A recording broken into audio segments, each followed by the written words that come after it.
Մի փոքր, բայց կարևոր հաղթանակի մասին եմ ուզում պատմեմ։ Անցած մայիսի 16-ին Երևանի պետական համալսարանի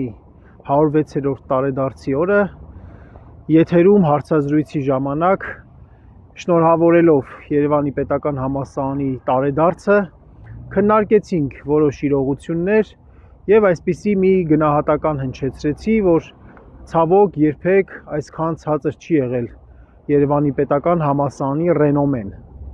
Այդ բարերի համար համալսարանի ռեկտոր Հովհաննես Հովհաննիսյանը ինձ դատի տվեց պահանջելով փոխհատուցում 500,000 դրամի չափով, իբրև թե ես համալսարանին վիրավորել եմ եւ զրպարտություն է իմ ասածը եւ համալսարանի համբավին վնաս եմ հասցրել, դրա համար փոխհատուցում։ Այս ամիսների ընթացքում դատական գործընթացը ընթացավ եւ օրեր առաջ դատարանը որոշում կայացրեց, որ անհիմն է Երևանի պետական համալսարանի ռեկտորի պաշտոնը զբաղեցնող մարդու այդ դատական հայցը,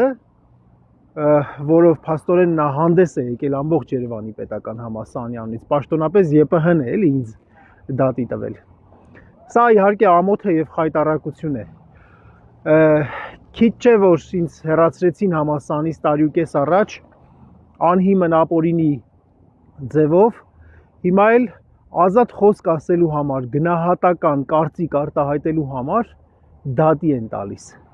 Դատի են տալիս նպատակը լրացնելն է, որ համալսարանի դասախոսը, համալսարանի ուսանողը այս իմ օրինակը տեսնելով չխոսի, իր կարծիքը չարտահայտի, այդ թվում հրապարակային, որովհետև հասարակական հանրային ինստիտուտ է Երևանի պետական համալսարանը, ինչ որ մեկի ընտանիքը ես չեմ մտել եւ այդ գնահատականը, երբ որ ես տվել եմ ասելով, որ ցավոք այսքան ցածր չի եղել ռենոմեն, դա վերաբերել է կառավարմանը համալսարանի, դա չի վերաբերվել իմ վերաբերմունքին, իմ մայր բուհի նկատմամբ, որի հետ իմ գիտակից կյանքի մեծագույն մասն է անցել 1998-ից մինչև 2024 թվականները ես Երևանի պետական համալսարանում եմ եղել որպես ուսանող, որպես դասախոս, ասպիրանտ, դիտքարտուղար,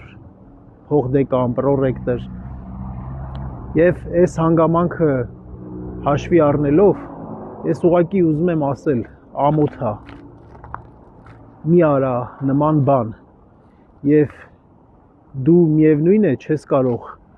այս դեմոկրատիայի քողի տակ քողարկված քայլերով չես կարող մարդկանց չափավոր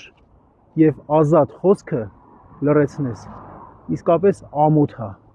մի արա նման բան